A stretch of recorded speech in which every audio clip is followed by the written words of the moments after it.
Kalau saya boleh mencelah ni, zero knowledge tu maksudnya termasuklah gelombang haba ni kan. Dia pun zero knowledge. Ya, mereka tak tahu. Mereka hanya tahu bencana sebagai bencana saja. Bencana saja. Gelombang haba saja.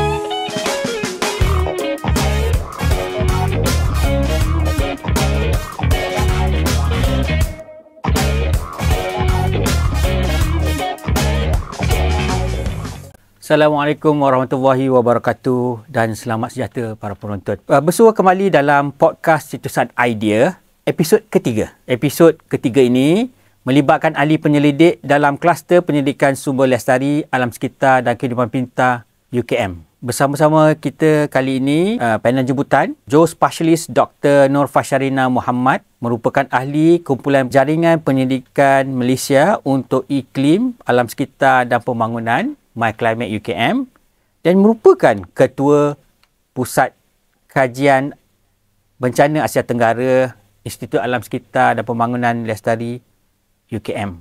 Dr. Fasha, terima kasih kerana sudi meluangkan masa di studio untuk podcast Cetusan Idea. Terima kasih Dr. Fasha. Terima kasih Prof jemput saya ke sini. Terima kasih Dr. Fasha mendapat luangan masa. Selamat lagi Dr. Fasha, Ketua Pusat Kajian Bencana yang sibuk kan. Terima kasih terima undangan saya. Saya tertarik dengan kumpulan penyelidikan Universiti Dr. Fasha, nama pendeknya My Climate kan. Bila sebut climate tu kan, kita teringat tentang iklim, cuaca kan. Macam Dr. Fasha tadi datang kan. Panas kan. Panas. Walaupun belum pukul 12 tengah hari, dah panas dia begitu terik, bahang. Dan kalau kita masuk dalam kabin kereta tu kan, boleh tahan. Nak cepat-cepat on penghawa dingin kan. Jadi daripada situ kalau kita boleh kita pinjam daripada satu agensi kerajaan iaitu Jabatan Meteorologi Malaysia, iaitu diturut dikenali sebagai Met Malaysia, telah menyediakan satu jadual status gelombang hamba. Dia ada 3 tahap kan. Tahap 1, tahap 2, tahap 3.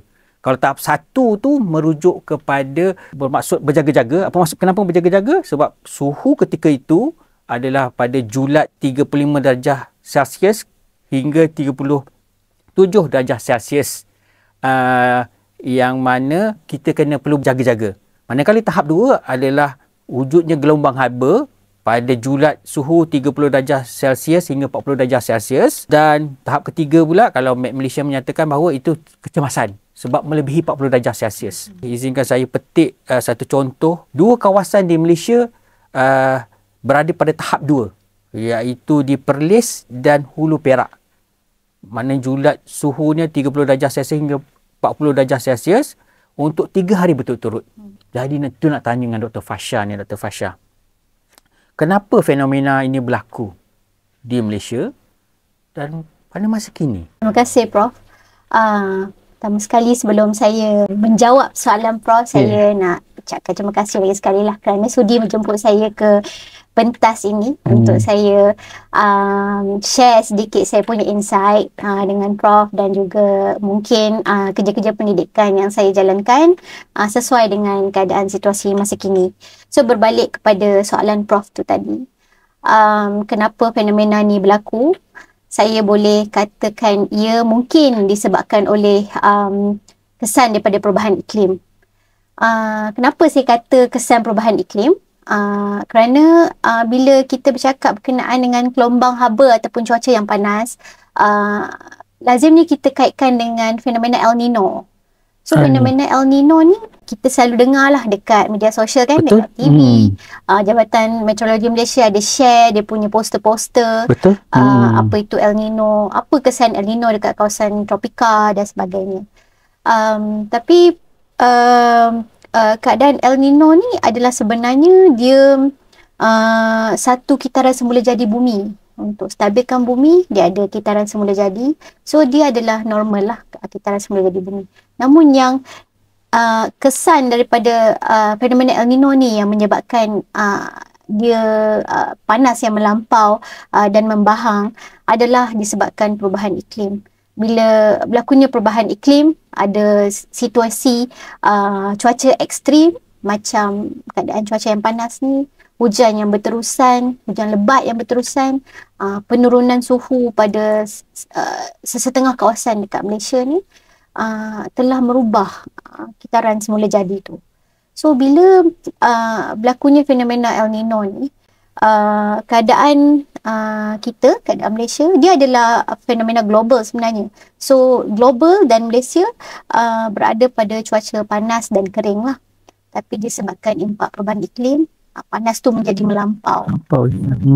Lepas tu bila ada kajian yang mengatakan kalau suhu global melebihi 2 darjah Celsius, dia akan jadi super El Nino. So Prof bayangkan kalau El Nino ni dah panas macam ni, sampai 40 darjah Celsius. Kalau super El Nino, panas dia macam ya mana? Allah, subhanallah. So kemuncak El Nino ni adalah pada penghujung monsun timur laut. So bila penghujung monsun timur laut, cuaca dan udara persekitaran kita akan jadi kering. Dengan keadaan cuaca yang panas, udara persekitaran kering, itu yang memberi kesan lah, yang memudaratkan kepada kita punya alam sekitar. Saya bagi contoh macam bila panas yang ekstrim akan boleh tercetusnya kebakaran hutan. Tak semena-mena hutan terbakar kan. So bila jadi kebakaran hutan, dia akan bebaskan asap. So bila bebaskan asap, asap tu dah mencemar udara persekitaran dan boleh tercetusnya jerebu. Dalam kes yang lain adalah boleh terjadinya kemarau pertanian. Papar, Sabah, Kerajaan Malaysia dah isytihar darurat disebabkan oleh seluruh papar. Disebabkan gelombang haba. Dia kering. Dia kering, panas dan melebihi 40 darjah Celsius. So kerajaan terpaksa isytihar darurat. Maksudnya dia berada pada tahap 3 yang Malaysia punya jadual tu. So bila isytihar darurat, kerajaan terpaksa membuat pembenihan awan untuk menyejukkan kawasan sekitaran. Saya nak ambil maklumat daripada Kementerian Kesihatan Malaysia yang melaporkan pada 15 Mac 2024 terdapat 23 kes strok haba dan kelesuan haba yang mendapat rawatan daripada fasiliti Kementerian Kesihatan Malaysia. Dan daripada 23 kes tu, satu kes tu dimasukkan ke ICU. Kesemua kes-kes ni melibatkan aktiviti fizikal di luar bangunan. Jadi nak tanya Dr. Fasha, macam bila ada gelombang haba diasosiasikan dengan heat stroke dan juga kelesuan haba. Jadi nak tanya Dr. Fasha, apa ni sebenarnya stroke haba dan juga kelesuan haba?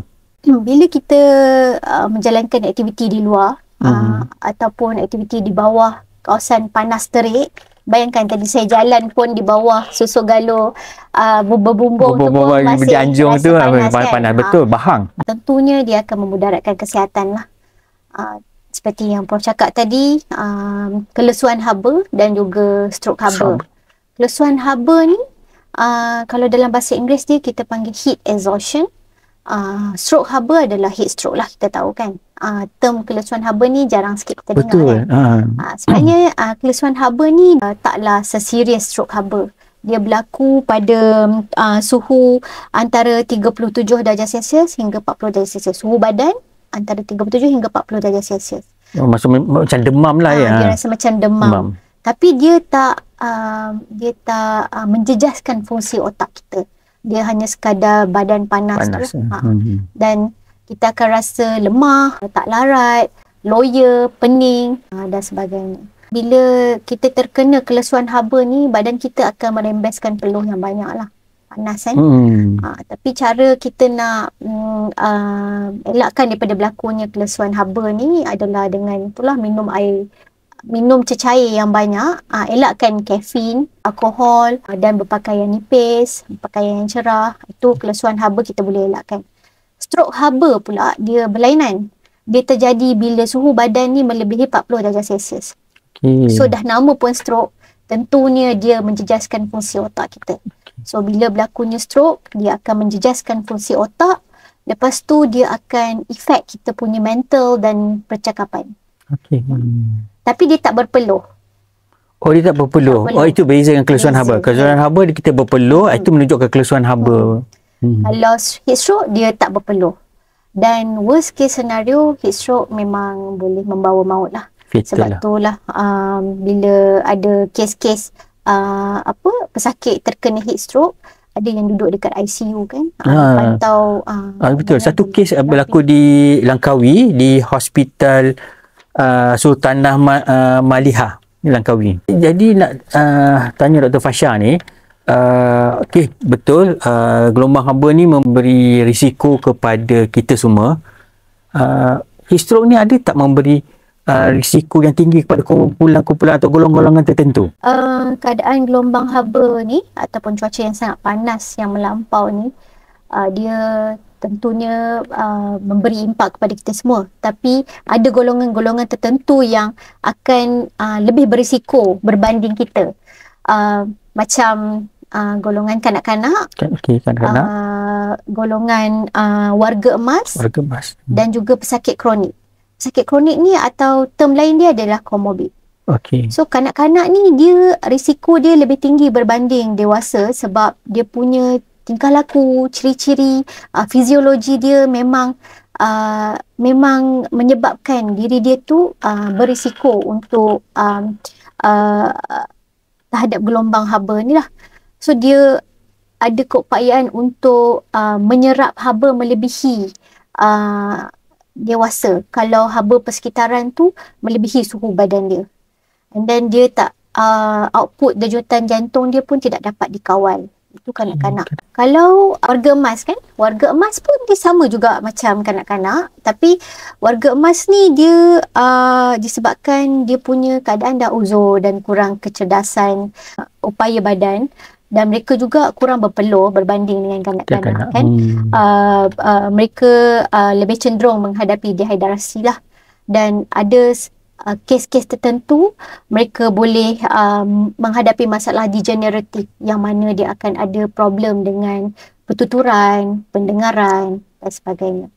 So untuk yang komorbid pula Prof, ataupun penyakit kronik ni, kita tahu penyakit kronik ni, pesakit-pesakit ni dia ada ambil ubat kan, untuk certain ubat untuk kawal dia punya kesakitan. Contoh ubat macam antidepresan, anti-Parkinson. So ubat-ubatan untuk pesakit kronik ni sebenarnya telah mengubah sensitiviti badan untuk menyerap haba. Itulah mereka antara 3 golongan yang lebih berisiko terhadap bandingan golongan lain terhadap gelombang haba ni. Jadi berdasarkan keadaan begitu kan, ada tak cadangan Dr. Fasha apa yang boleh kita bila menghadapi gelombang haba ni, kerana cuaca panas yang bahang ni, apa yang perlu kita lakukan untuk menangani kemungkinan kena stroke haba atau pengelusan haba? Mudah saja Prof. Dia tips dia senang je. Apa tips yang itu nak tahu pada Dr. Fasha ni? Kita mestilah kena tangguhkan aktiviti luar. Janganlah kita nak pergi main padang kat tengah panas. Pergi bazar Ramadan tak bawa payung. Kita kalau murid-murid di sekolah tu, tangguhkan aktiviti fizikal di luar ataupun sukan-sukan lasak. Banyakkan minum air. Minum air ni maksud dia adalah cecair putih itulah. Bukan kafein, bukan ambil kopi ke, ataupun air bergas, ataupun air maksud Dr. Fasha air jernih itulah. Air putih. Ataupun boleh ambil jus buah-buahan. Putih maksudnya susu. Maaf saya air jernih sebab putih tu saya ingat susu. Susu sesuai untuk kanak-kanak. Susu untuk kanak-kanak. Dan boleh juga ambil air jus buah-buahan. Bukan jus yang dekat Bose Juice tu. Ini jus yang kita perah, memang pure daripada buah tu lah. Seperti tembikai, seperti apple, orange. Lepas tu banyakkan mandi, berpakaian nipis, elakkan berpakaian berwarna hitam, sebagainya. Jadi berdasarkan kita punya perbincangan ni kan, saya nampak aspek kesiapsiagaan terhadap gelombang haba ni di Malaysia kita ada pelan tindakan dan juga garis panduan. Contohnya Kementerian Kesihatan Malaysia mempunyai pelan tindakan pengurusan risiko kesihatan gelombang haba 2021, manakala Kementerian Pelajaran Malaysia mempunyai pelan tindakan bagi menangani gelombang hamba pada tahun 2016, dan juga Kementerian Pendidikan Malaysia mempunyai garis panduan penutupan institusi pendidikan di bawah kementerian semasa cuaca panas 2023. Jadi itulah nak tanya pandangan Dr. Fasha berdasarkan pelan tindakan dan garis panduan ni, sejauh mana kesiapsiagaan dari aspek menangani isu gelombang hamba di Malaysia. Pada pandangan saya, pelan tindakan yang Prof share tadi tu dan juga garis panduan yang kementerian dah buat tu memang sangat baik dan komprehensif. Contoh dia macam yang KKM, Kementerian Kesihatan Malaysia, dia sangat komprehensif untuk beri panduan kepada awam tentang kesihatan awam, bagaimana nak tangani ataupun nak uruskan risiko gelombang haba. Untuk KPM pula memang sangat spesifik khusus kepada murid sekolah. Tapi garis panduan KPM ni kita lihat dia memberi panduan kepada pentadbir sekolah yang nak menguruskan institusi premis-premis sekolah lah. Tapi kanak-kanak ni adalah antara golongan yang sangat berisiko tinggi kan, murid-murid. Saya lihat tiada satu garis panduan ataupun modul ataupun pelan tindakan yang spesifik kepada murid-murid ataupun kanak-kanak ni supaya mereka lebih memahami tentang kesiapsiagaan bencana ataupun kesiapsiagaan yang mereka perlu ada bila nak menghadapi contoh dia gelombang haba ni ataupun bencana-bencana yang berkaitan. Tak ada macam modul ataupun garis panduan yang hands on, kerana kita tahu kan kita belajar melalui pengalaman itu lebih berkesan berbanding daripada kita baca polisi ataupun dasar sahaja. So pada ketika ni saya nampak apa yang dikeluarkan oleh KKM dan KPM sangat bagus, komprehensif, namun dia tiada yang boleh memberi kefahaman kepada golongan kanak-kanak ataupun murid-murid, kerana mereka adalah golongan yang berisiko tinggi terhadap gelombang haba. Oh, jadi Dr. Fasha berpendapat perlunya satu ada modul pendidikan, dengan kata lain yang bersifat hands on kepada pelajar-pelajar sekolah, terutama sekolah rendah, yang mana melibatkan salah satu golongan yang berisiko tinggi terhadap gelombang haba. Jadi nak tanya Dr. Fasha, mungkin Dr. Fasha dan kumpulan Dr. Fasha My Climate ni ada pengalaman berkaitan dengan kesiapsiagaan untuk golongan sasar itu pelajar sekolah ni, iaitu kanak-kanak yang selalunya basically bukan sahaja gelombang haba, apa-apa bencana yang melibatkan kanak-kanak, mereka lah antara golongan yang berisiko tinggi. Sekarang ni saya memang bersama saya punya kumpulan lah sedang menjalankan penyelidikan di bawah dana UNICEF Malaysia dengan sokongan Agensi Pengurusan Bencana Malaysia, NADMA, dan juga UNICEF Malaysia. Berbalik pada soalan Prof tu tadi, kita perlu sebenarnya dia ada school of thought yang menyatakan kanak-kanak ni adalah mangsa pasif. Mereka hanya mengikut apa orang dewasa buat. So kita nak ubah paradigma tu, perspektif tu kita nak ubah, yang mana melalui kajian kita ni, kita hasilkan satu modul pendidikan pengurangan risiko bencana untuk murid sekolah, akan digunakan pakai oleh Kementerian Pendidikan Malaysia. Kita punya close partner adalah bahagian pengurusan sekolah harian Kementerian Pendidikan Malaysia. So bila kita lihat isu yang kita bincang pada hari ini adalah berkenaan gelombang haba, cuaca yang panas, ia adalah merupakan salah satu fenomena atmosfera yang kita boleh letakkan dia juga di bawah keadaan cuaca iklim ekstrim.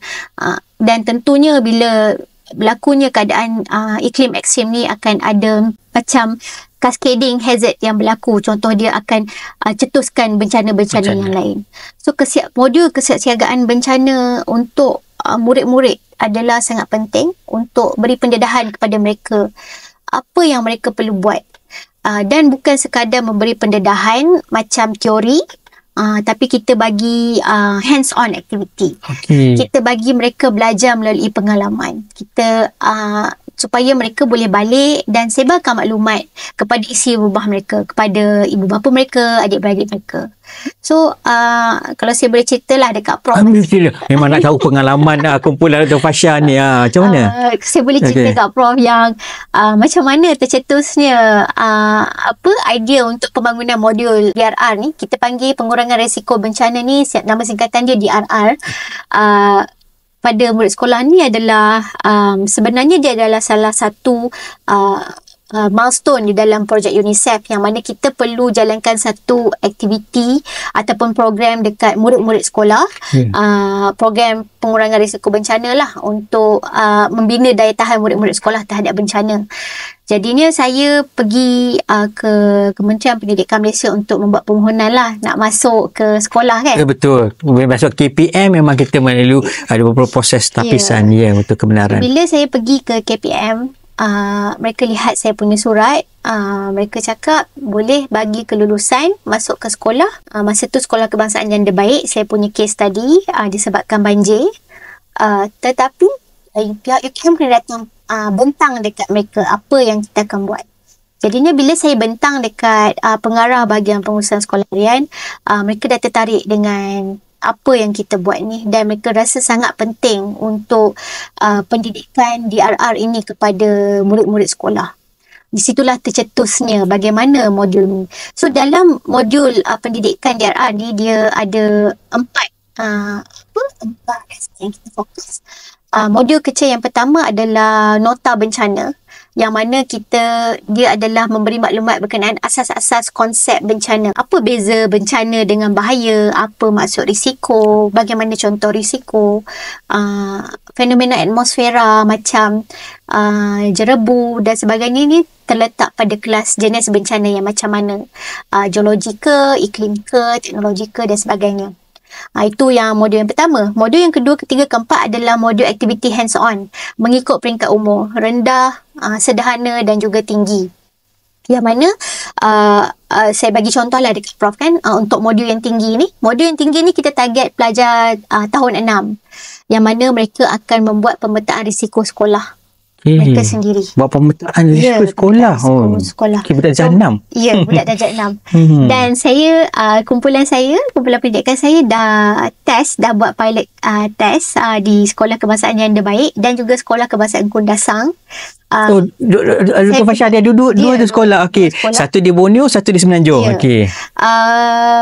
Memang berjaya pelajar-pelajar tahun 6 ni buat pemetaan risiko sekolah mereka, dan kita memang sarankan peta risiko tu diletakkan di papan kenyataan sekolah supaya dia punya guru besar ke, dia punya pentadbir sekolah boleh lihat dekat mana kawasan yang mereka perlu fokus untuk mengelakkan atau mengurangkan risiko berlakunya bencana kepada murid-murid sekolah ni. Dan sekarang ni modul pendidikan DRR tu berada pada fasa semakan bahasa, Dewan Bahasa dan Pustaka, dan insyaAllah akan diguna pakai selepas bulan 6 ni untuk program pendidikan DRR di sekolah-sekolah rintis di Semenanjung Malaysia.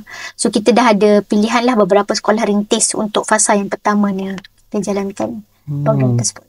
Menarik kajian kumpulan Dr. Fasha ni sehingga mampu merubah komuniti walaupun peringkat kajian kes, mengubah komuniti tu terutama kanak-kanak daripada tidak tahu pada tahu dan tahu melaksanakannya.